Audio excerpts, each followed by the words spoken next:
le psaume 102. Alors, comme j'ai dit, on vient de chanter « Chantons du Sauveur la tendresse, la joie et tout ». Et regardez les premières phrases de ce psaume. « Prière d'un malheureux lorsqu'il est abattu et qu'il répand sa plainte devant l'Éternel. » Vous voyez quelque chose qui ne va pas là? D'un côté, on vient de chanter la joie, chantons, voilà, c'est merveilleux. Et là, prière d'un malheureux lorsqu'il est abattu et qu'il répand sa plainte devant l'Éternel. Alors, on va poursuivre la lecture. On va lire tout le psaume. Il est un peu plus long que ce qu'on a l'habitude de faire, mais c'est pas grave. Je vous invite donc à suivre soit dans votre Bible devant vous, ou bien sur le mur, les paroles seront affichées. Alors je continue avec le verset 2 et on va lire jusqu'à la fin du chapitre. Éternel, écoute ma prière et que mon cri parvienne jusqu'à toi. Ne me cache pas ta face au jour de ma détresse. Incline vers moi ton oreille quand je crie. Hâte-toi de m'exaucer. Car mes jours s'évanouissent en fumée et mes os sont enflammés comme un tison. Mon cœur est frappé et se dessèche comme l'herbe. J'oublie même de manger mon pain. Mes gémissements sont tels que mes os s'attachent à ma chair. Je ressemble au pélican du désert. Je suis comme le chat-huant des ruines. Je n'ai plus de sommeil. Et je suis comme l'oiseau solitaire sur un toit. Chaque jour, mes ennemis m'outragent. Et c'est par moi que jurent mes adversaires en fureur.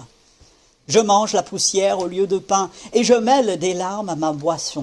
À cause de ta colère et de ta fureur, car tu m'as soulevé et jeté au loin. Mes jours sont comme l'ombre à son déclin, et je me dessèche comme l'herbe. Mais toi, Éternel, tu règnes à perpétuité, et ta mémoire dure de génération en génération. Tu te lèveras, tu auras pitié de Sion, car le temps d'avoir pitié d'elle, le temps fixé, est à son terme. Car tes serviteurs en aiment les pierres, et ils en chérissent la poussière. Alors, les nations craindront le nom de l'Éternel, et tous les rois de la terre ta gloire. Oui, l'Éternel rebâtira Sion. Il se montrera dans sa gloire. Il est attentif à la prière du misérable. Il ne dédaigne pas sa prière. Que cela soit écrit pour la génération future et que le peuple qui sera créé célèbre l'Éternel, car il regarde du lieu élevé de sa sainteté. Du haut des cieux, l'Éternel regarde sur la terre pour écouter les gémissements des captifs, pour délivrer ceux qui vont périr, afin qu'il publie dans Sion le nom de l'Éternel et ses louanges dans Jérusalem. Quand tous les peuples s'assembleront et tous les royaumes pour servir l'Éternel. Il a brisé ma force dans la route, il a abrégé mes jours. Je dis, mon Dieu, ne m'enlève pas au milieu de mes jours, toi dont les années durent éternellement. Tu as anciennement fondé la terre, et les cieux sont l'ouvrage de tes mains. Ils périront, mais tu subsisteras. Ils s'useront tous comme un vêtement, tu les changeras comme un habit, et ils seront changés. Mais toi, tu restes le même, et tes années ne finiront point. Les fils de tes serviteurs habiteront leur pays et leur postérité s'affirmera devant toi.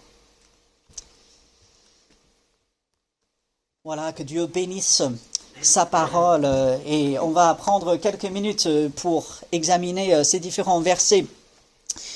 Et j'espère que vous avez retenu déjà quelques petites phrases à travers ce psaume. On va revenir au verset 1.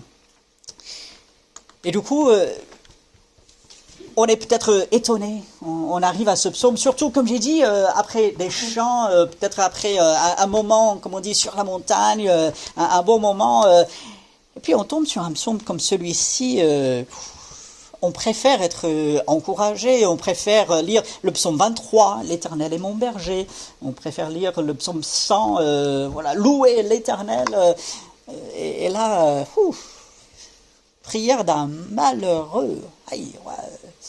Lorsqu'il est abattu, on va revenir à ce mot là, abattu, et qui répand sa plainte devant l'Éternel.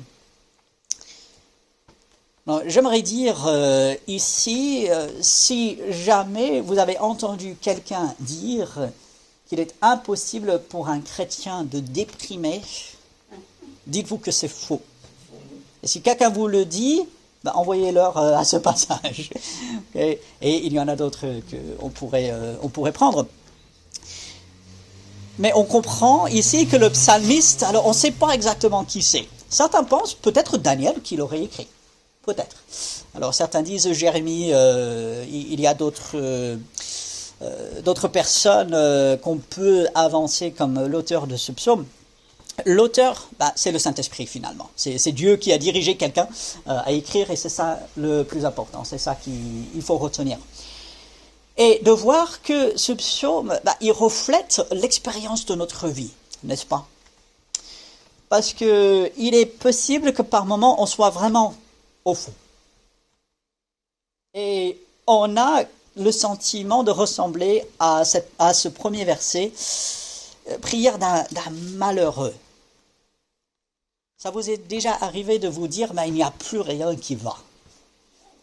Il n'y a plus rien qui marche, tout va de travers, voilà, il n'y a plus rien. C'est un peu ce que le psalmiste exprime ici. Prière d'un malheureux. Alors il se dit, il n'y a plus d'espérance, plus rien, lorsqu'il est abattu.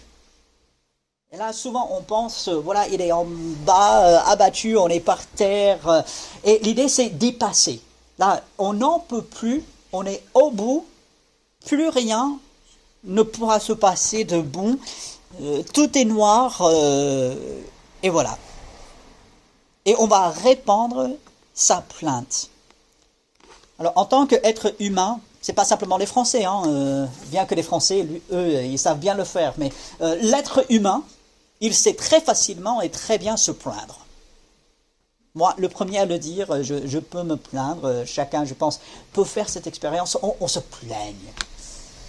Mais parfois, il y a des raisons légitimes. Vous savez, parfois, il y a des choses qui ne vont pas, et on se plaint parce que réellement, ça va pas, et on veut que ça change.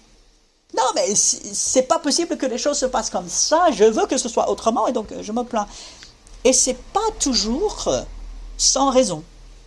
Bon, parfois, on n'a aucune raison à se plaindre, et on se plaint quand même.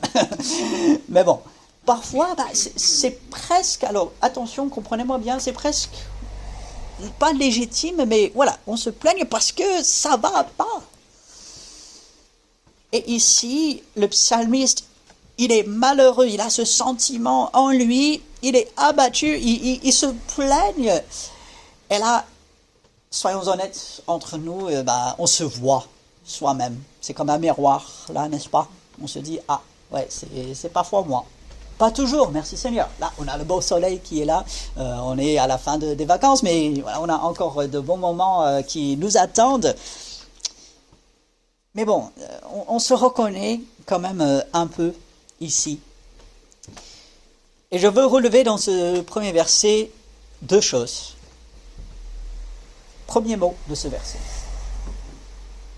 Prière.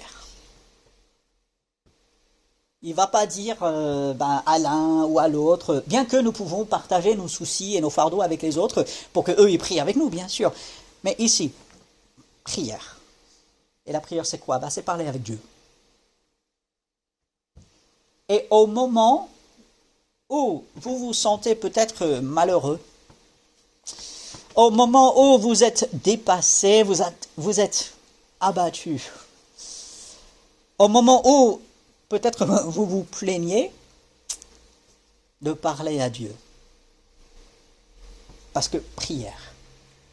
Et puis, à la fin de ce verset, celui qui prie de cette façon répand sa plainte devant l'Éternel.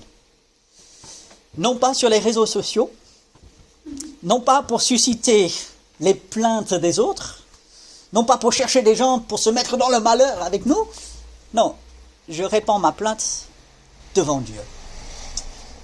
Et encore une fois, ça n'exclut pas que j'invite d'autres à prier pour moi et d'autres à partager mon fardeau. Le Nouveau Testament est rempli de versets où on doit porter des fardeaux les uns les autres, on doit s'encourager, on doit s'aider. Donc ça n'exclut pas tout cela.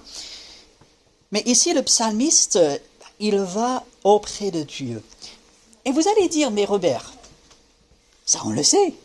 Ça on l'a vu depuis le psaume 1. Depuis le premier chapitre, bien sûr, on médite la parole de Dieu, on va vers Dieu.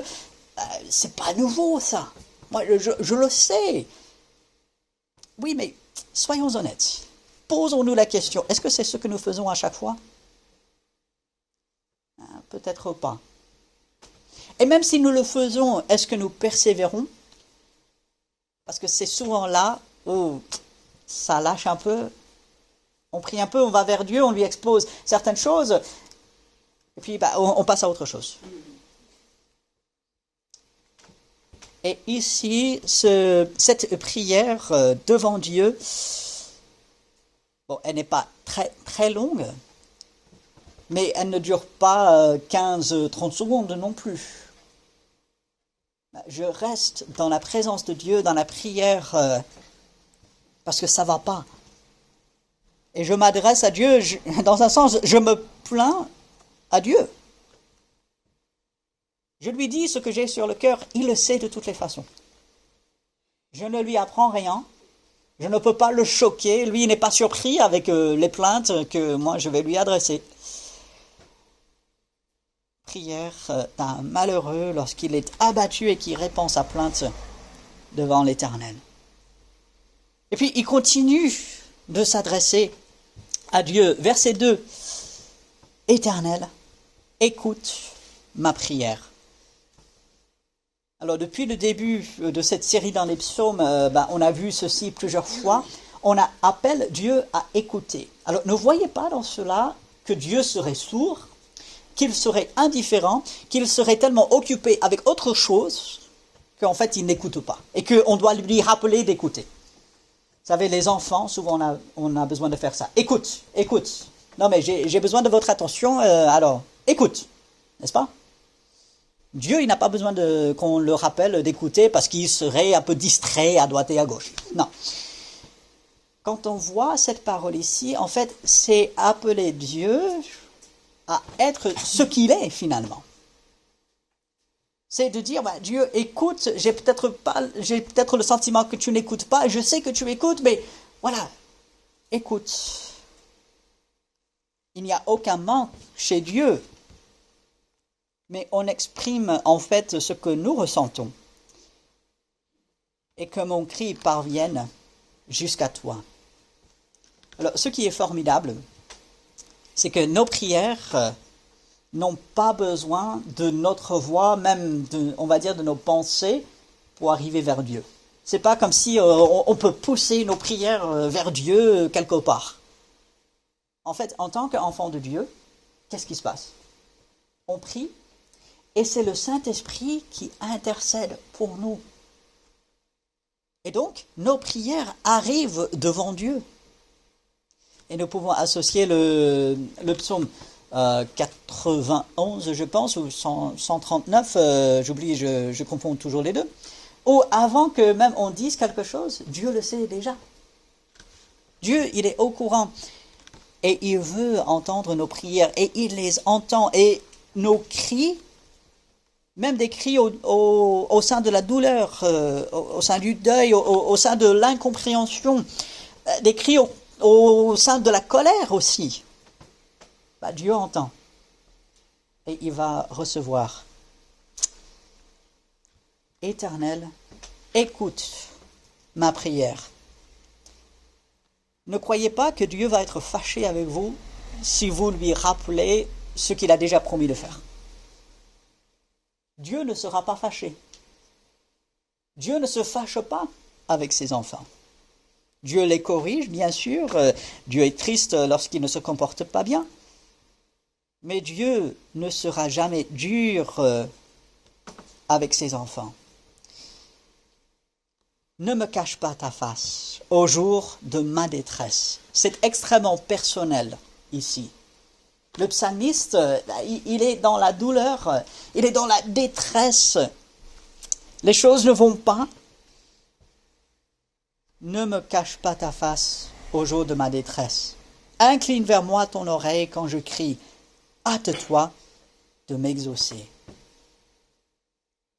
Combien de fois avons-nous eu le sentiment que, effectivement, Dieu, soit il n'écoute pas, ou qu'il est trop lent à répondre à nos prières?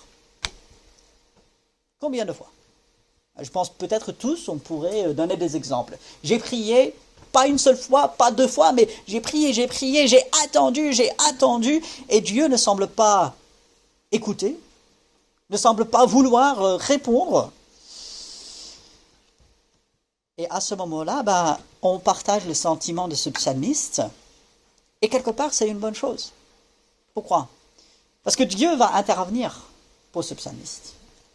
Et Dieu intervient pour nous. Dieu, il est puissant. Comme nous avons chanté, comme nous avons vu déjà ce matin. Dieu, il est amour. Dieu, il est puissant.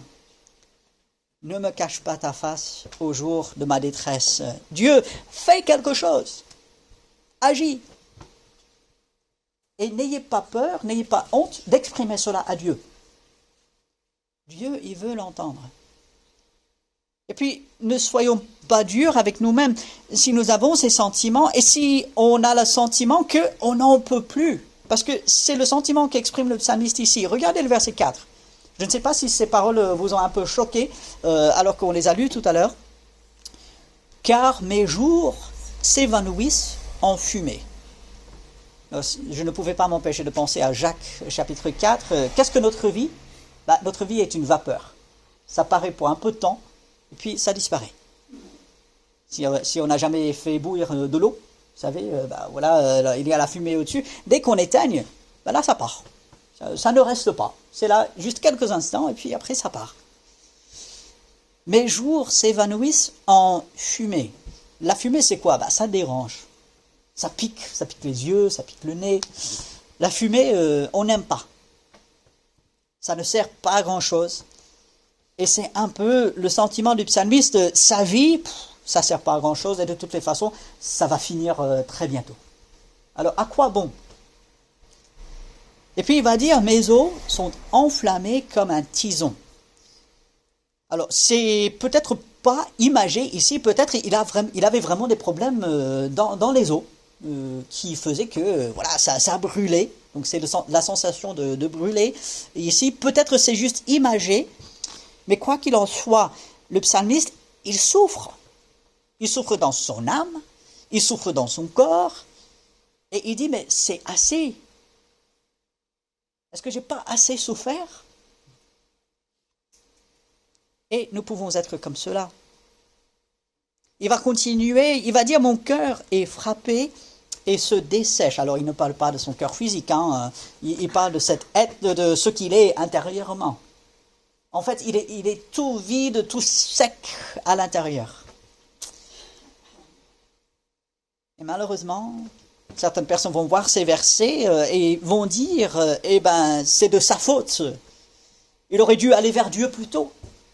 Si seulement il avait fait les bons choix, si seulement il avait fait ceci, il ne serait pas en arrivé là. C'est un peu de sa faute, il n'a que se ressaisir. Alors, rejetez cela. Dieu ne critique, ne condamne pas le psalmiste ici. Et reconnaissons qu'il y a des choses qui sont en dehors de notre contrôle, qui nous bouleversent jusqu'au plus profond de nous, qui nous font mal. Et on a ces sentiments. Et Dieu, lui, il ne nous critique pas, il ne nous condamne pas, il ne dit pas, mon enfant, tu n'avais qu'à mieux faire et puis tout irait bien. Ah non. Dieu, ici, il laisse le psalmiste s'exprimer. On peut penser également à Job qui a eu les paroles très similaires. Job, il a dit des choses choquantes. Job, il a voulu mourir. Job, il a pensé que c'était mieux s'il n'était jamais né. Vous imaginez? Est-ce que Dieu l'a repris pour cela? Non. Bon, Dieu l'a recadré. Dieu a dit, moi, je suis le Tout-Puissant. Moi, je gère toutes choses, je suis le grand créateur, mais Dieu, avec beaucoup d'amour et beaucoup de compassion, a entouré et a aidé Job. Ici, le psalmiste exprime tout ce qu'il a au fond de lui. Mon cœur est frappé et se dessèche comme l'herbe. On a l'impression de vraiment être à sec intérieurement.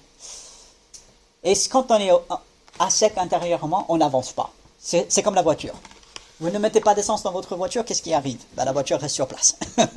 Elle ne bouge pas. Elle ne fera rien. Non, il faut mettre le carburant. Et le carburant, c'est quoi? C'est la relation avec Dieu, c'est aller vers Dieu. Mais ne croyons pas qu'on est à sec toujours parce qu'il y a un manque en nous.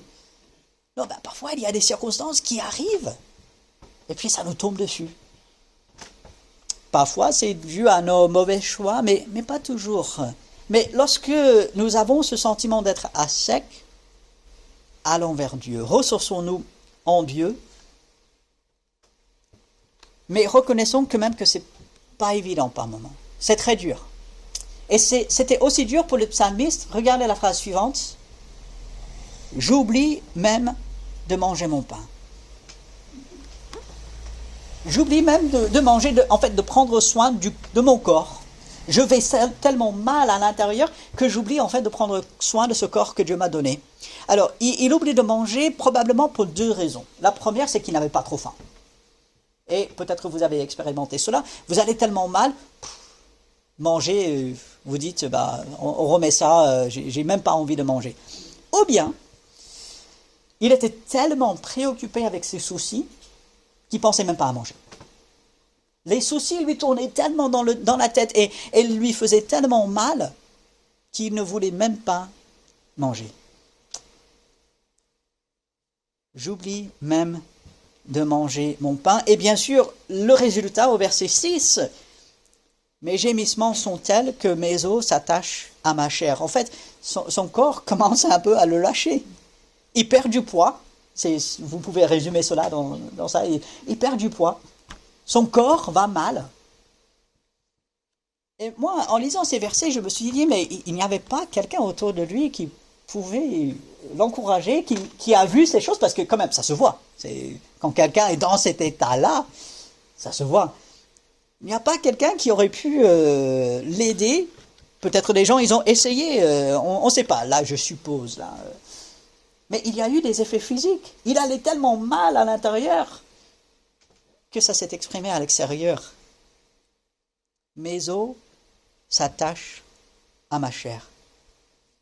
Et puis, ça a affecté ses relations. Regardez, verset 7. Je ressemble au pélican du désert. Alors, comme un oiseau qui est un peu tout seul dans le désert, qui s'est éloigné, qui est au milieu un peu de nulle part, qui ne sait pas trop où il va. Je suis comme le chat-huant des ruines. Je n'ai plus de sommeil. Je suis comme l'oiseau solitaire sur un toit. Là, on s'isole et puis on est isolé. Quelqu'un qui va mal, tout le monde n'a pas besoin de l'entourer, d'être avec lui. Parce qu'on va dire, la personne va me traîner vers le bas. Et puis la personne s'isole aussi. Quand on va mal, souvent on ne veut pas voir les gens. On l'a expérimenté, je pense, tous. Bien sûr, ce n'est pas ce qu'il faut, mais c'est ce qui arrive. Il faut le reconnaître. Il ne faut pas être dur avec soi. Et il ne suffit pas simplement de remonter les bretelles, s'armer de la force, du caractère. Non, il s'agit d'aller vers Dieu. Mais reconnaissons que ce n'est pas facile. Et vous avez remarqué au début de verset 8, je n'ai plus de sommeil. Alors plusieurs me parlent des difficultés de sommeil. Aujourd'hui, la science nous dit que le sommeil est tellement important pour le corps, pour le bien-être, et c'est pas étonnant, Dieu il a fait ainsi. Et quand on ne dort pas bien, ou pas du tout, ça affecte tout. Et il faut le reconnaître. Il y a des remèdes. Alors là, La meilleure remède, c'est bien sûr d'aller vers Dieu, mais il peut avoir aussi des déséquilibres au niveau soit des hormones ou autres, et bien sûr, ça c'est le domaine des médecins, mais voilà, ça peut être ça. Peut avoir d'autres raisons pour lesquelles le sommeil s'enfuit, mais reconnaissons que ça affecte et que ça nous affaiblit, et qu'on est moins résistant que quand on n'a plus sommeil. Et on comprend cet homme quand il dit je suis au fond, je n'en peux plus, il faut que ça cesse. Et il va vers Dieu. Il va vers Dieu. Et bien sûr, les autres le voient et malheureusement les ennemis, ils l'outragent chaque jour. Ceux qui ne connaissent pas Dieu, ceux qui voulaient le mal du psalmiste, chaque jour ils l'outragent. Et c'est par moi que je jure. Et c'est par moi que jurent mes adversaires. Alors ils disent, les autres, nos ennemis, on veut qu'ils soient comme lui. On appelle des malédictions sur les gens, on dit, voilà, qu'ils soient dans cet état déplorable. Vous comprenez toute la tristesse, ce tableau tellement noir, sombre, que le psalmiste dépeint ici. Et je suis convaincu, il n'est pas en train d'exagérer. Quelqu'un pourrait dire, oh non mais attends, c'est pas si grave que ça, c'est pas aussi noir. Tiens, regarde le bon côté des choses. Alors, je disais à quelqu'un récemment, je suis plutôt optimiste par nature, donc j'arrive à voir le bon côté des choses. Vous savez, il y a des optimistes, ils voient le verre à moitié plein. Donc voilà. Il y a des pessimistes qui voient le verre à moitié vide. Et puis, il y a les réalistes qui prennent le verre et le boivent. Donc, voilà. Mais quelqu'un qui est plutôt optimiste, oui, il va voir le bon côté des choses. Mais il ne s'agit pas de tout simplement dire « Ah, n'exagère pas, c'est pas aussi grave, allez. » Non, le psalmiste, je suis convaincu, il n'exagère pas. Il ressentait réellement ces choses et soyons compréhensifs avec nos frères et sœurs. Faisons attention à ce qu'on dit, que Dieu m'aide à faire attention. Ne minimisons pas la douleur par laquelle nos frères et sœurs passent. Ne disons pas « Ah, ça ira mieux ». Bon, c'est vrai, avec l'aide du Seigneur, ça ira mieux, mais bon, parfois, ce n'est pas ce que les gens ils ont besoin d'entendre. Parfois, ils ont besoin d'entendre oui, c'est dur. Oui, tu souffres. Oui, tu vois peut-être pas le bout. Et je souffre avec toi. Je pleure avec toi. Et allez, prions. Demandons à Dieu de changer cette situation.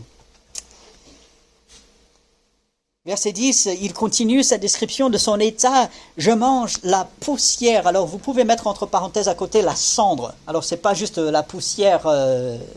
Bon, les enfants, les bébés, parfois, ils font ça, ils vont manger la terre. Non, c'est pas ça. En fait, c'est plus la cendre. Alors, imaginez-vous, manger la cendre. Ça colle au palais, c'est tout sec, c'est dégoûtant. Qui voudrait faire ça? Personne. Mais le psalmiste, il a l'impression que, en fait, ce qu'il mange, c'est dégoûtant. Et moi, je me dis, quelle tristesse de ne plus prendre plaisir à ce qu'on mange. On a de bonnes choses, n'est-ce pas? On mange bien, merci Seigneur. Et de ne plus prendre goût à cela, quelle tristesse. Mais c'est réellement par quoi il est passé. Je mange la poussière au lieu de pain. Je mêle des larmes à ma boisson. Quand je vais boire quelque chose, je suis tellement en train de pleurer, je prépare et puis ça tombe. Voyez le triste état de cet homme. Et on arrive à la fin, verset 11. C'est terrible. À cause de ta colère et de ta fureur. Alors là, il s'adresse à Dieu. Tu m'as soulevé et jeté au loin. C'est une grave accusation contre Dieu. Le Dieu bienveillant, le Dieu aimant, le Dieu de compassion, le Dieu de miséricorde, le Dieu bon, le Dieu fidèle. De dire, Dieu, c'est de ta faute si je suis dans cet état parce que toi, tu ne prends pas soin de moi. Et en plus de cela, tu m'as rejeté. C'est grave quand même, n'est-ce pas? Mais Dieu, il ne dit pas, mais oh non mais, comment tu me parles là? Non. Dieu, il va être bienveillant avec cet homme. Et on comprend, verset 12, il va conclure un peu cette partie. « Mes jours sont comme l'ombre à son déclin. » L'ombre, ça couche et ça annonce la nuit, ça annonce la fin, en fait, de la journée. Et je me dessèche comme l'herbe. Plus rien, plus rien. Et c'est le verset 13 qui est le point tournant. C'est là où tout change. Mais, il est intéressant de relever ici que au moment où il écrivait, ce n'est pas sûr que quoi que ce soit a changé dans la vie ou dans l'état, dans les circonstances de cet homme. Il était dans un sens tout aussi malheureux. Il était dans les mêmes circonstances. C'était toujours aussi difficile. Mais toi, Éternel, tu règnes à perpétuité. Il revient à Dieu. Et il n'y a rien de mystique, rien de magique ici, mais il y a quelque chose de spirituel. Lorsque nous n'allons pas bien, lorsque nous sommes au fond, lorsque nous nous posons beaucoup de questions, lorsque c'est très, très dur, lorsque nous avons l'impression que plus rien ne va, lorsque nous avons le désir de tout lâcher et de dire c'est même plus la peine, arrive ce qu'il arrivera, moi c'est terminé, de revenir à Dieu. Mais toi, Éternel, tu règnes à perpétuité. Alors, il est fort probable, lorsqu'on regarde tout ce psaume, que le psalmiste se trouvait en exil à Babylone ou dans les environs. Et il était sous la domination des ennemis. Le psalmiste n'était pas à Jérusalem sous le règne d'un bon roi d'Israël et tout. Non, il était en fait sous le règne des ennemis de Dieu. Mais sur quoi est-ce qu'il met l'accent? Il va mettre l'accent sur le règne, sur l'autorité, sur la puissance, sur le contrôle de Dieu. Au final, qui aura le dernier mot? C'est Dieu. Au final, qui va rétablir toutes choses? Nebuchadnezzar, roi de Babylone? Non, ça fait des siècles qu'il est mort. Lui, il ne pourra plus rien. Et tous les gens après lui, c'est pareil. Qui pourra faire quelque chose? C'est Dieu qui règne encore. Et lorsque on va descendre au verset 23, quand tous les peuples s'assembleront et tous les royaumes pour servir l'Éternel. Verset 25. Je dis, mon Dieu, ne m'enlève pas au milieu de mes jours, toi dont les années durent éternellement. Le psalmiste comprend que sa vie, c'est vrai, elle va durer un certain temps. Sa vie, elle sera ce qu'elle sera. Et lui, il va passer. Oui, il va passer comme l'herbe. Pierre, il va nous rappeler, la vie de l'homme, en fait, c'est comme l'herbe. Elle va pousser à un moment donné, ensuite ça sèche, on coupe, puis c'est fini. Mais Dieu, lui, il règne éternellement. Et verset 26, « Tu as anciennement fondé la terre, et les cieux sont l'ouvrage de tes mains. » Qui a créé toutes choses? C'est Dieu. On a ce chant, « Tu tiens le monde dans tes mains. » J'avais cette image, Dieu, les mains de Dieu, enfin on représente des mains, mais voilà, des mains qui tiennent la terre. Mais en fait, il faut voir plus grand que cela. Il faut Dieu qui tient tout l'univers. Et croyez-moi, il faut de grandes mains. Alors, mes mains sont beaucoup, beaucoup trop petites. Et les vôtres aussi d'ailleurs. C'est Dieu qui tient cet univers entre ses mains. Et verset 27, « Ils périront, ces cieux, le ciel, la terre, ça passera. vous allez dans la deuxième épître de Pierre, il va expliquer, le feu va tout détruire. Dieu va détruire cette terre et cet univers pour en créer de nouveau. Ils périront, le ciel, la terre, tout, mais tu subsisteras. Ils s'useront tous comme un vêtement. Alors j'ai toujours bien aimé cette expression. On comprend bien. Les vêtements, on peut les porter un certain temps. Si on en prend soin, on peut les porter, et si c'est de bonne qualité, on peut les porter pendant assez longtemps. Alors, au grand chagrin de ma femme, j'ai encore des vêtements que je portais quand j'étais au lycée. Et elle me dit, mais Robert, pourquoi ça fait trop longtemps. Mais jette ça. Oui, mais ça... bon, voilà, j'ai mes raisons, voilà. Elle m'a aidé à faire beaucoup de progrès dans ce domaine. Mais voilà, on comprend. Des vêtements, ça s'use. Et il faut les changer. Et cette idée que cet univers, en fait, s'use, et s'use de plus en plus vite, on peut le comprendre. Et Dieu les changera. Tu les changeras comme un habit. C'est rien de changer les habits, hein. On les défait et puis on en remet d'autres. Imaginez-vous que c'est aussi simple pour Dieu de recréer tout cet univers que pour nous de changer d'habit. C'est pas compliqué de changer ses habits, c'est compliqué de les choisir. Okay? Enfin, pour certains. Moi je vais, ah tiens, voilà, ça, bon, c'est bon. Et je vais m'arrêter là. Alors, c'est facile de changer, pas toujours facile de choisir, mais voilà, de changer. Pour Dieu, c'est aussi simple de changer tout cet univers. Imaginez-vous la puissance de Dieu. Et cette puissance de Dieu est pour vous. Pour chacun individuellement. Tu les changeras comme un habit et ils seront changés. Nous serons changés en un clin d'œil. Au son de la trompette, les enfants de Dieu totalement transformés. Cet univers transformé, à un moment donné, Dieu changera tout. Verset 28. Mais toi, tu restes le même. Tu restes le même, tu ne changes pas. Tes années ne finiront point. Alors ces versets, s'ils vous rappellent quelque chose, vous pouvez aller dans Hébreux chapitre 1. L'auteur de cet épître, je lisais un commentaire cette semaine, qui disait, Paul a cité ces versets dans Hébreux.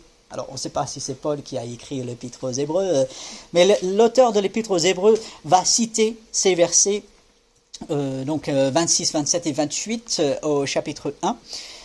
Donc vous pouvez aller comparer avec ces versets en hébreu pour montrer combien Dieu il contrôle toutes choses. Et si le grand Dieu de tout l'univers contrôle toutes choses et contrôle votre vie, la mienne, s'il est tout puissant, s'il est tout sage, s'il est là avec l'oreille, prêt à écouter, s'il agit lorsque nous sommes malheureux, lorsque nous sommes abattus, ne croyons-nous pas que la meilleure chose, c'est d'aller vers lui? Et comment est-ce qu'il sera? Il aura les bras grands ouverts. Il va dire, mon enfant, viens, dis-moi tout, parle-moi de tes plaintes, parle-moi de tes soucis, parle-moi de tes difficultés, parle-moi de ta souffrance, parle-moi de ta détresse, parle-moi des gens qui sont contre toi. Expose toutes tes difficultés. Dis-moi, Dieu veut l'entendre. On a peut-être parfois cette mauvaise habitude, quand on n'est pas trop bien, quand on est dans la plainte, on est dans la souffrance, on est dépassé, de se dire, il faut que j'aille mieux avant d'aller vers Dieu. En fait, c'est tout le contraire. On ira mieux en allant vers Dieu. Et du coup, Dieu, Il est depuis toujours et il sera toujours le Dieu bienveillant, le Dieu rempli d'amour, le Dieu de grâce, le Dieu puissant. Lui, il ne changera pas. Nos circonstances vont changer. Vos circonstances ont changé depuis le début de cet été. Que vous vous rendiez compte ou pas. Et vos circonstances vont encore changer. C'est pas grave. Le changement, ça fait partie de la vie. C'est normal. Dieu, lui, il sera le même. Et il sera toujours pour chacun de nous. Il sera toujours de notre côté. Et ainsi, verset 29, les fils de tes serviteurs habiteront leur pays et leur postérité s'affermira devant toi. Dieu, il accomplira ses promesses. Et ces versets que nous avons sautés, vous l'avez sûrement remarqué, à partir de verset 14 jusqu'au verset 22, en fait, si on peut résumer, c'est Dieu accomplira ses promesses. Dieu fera ce qu'il a dit. Rien ne fera défaut. Dieu, lui, il accomplira. Et parce que lui, il fait exactement ce qu'il a promis, nous pouvons dans la tranquillité, dans la joie, même au sein de la détresse, nous pouvons continuer de le servir. Parce que nous sommes en sécurité. Alors aujourd'hui, peut-être vous n'avez pas trop de difficultés. Peut-être aujourd'hui, par la grâce de Dieu, ça va plutôt bien. Pas vraiment de difficultés, pas de détresse, vous êtes plutôt joyeux, ça va bien, merci Seigneur. Louons Dieu pour cela. Et à ce moment-là, gardez ces versets, comme on dit, sous le chapeau. Gardez-les en réserve parce que le jour viendra, on aura besoin. Et à ce moment-là, on aura les éléments qu'il faut pour tenir bon, même au sein de la difficulté et de la détresse.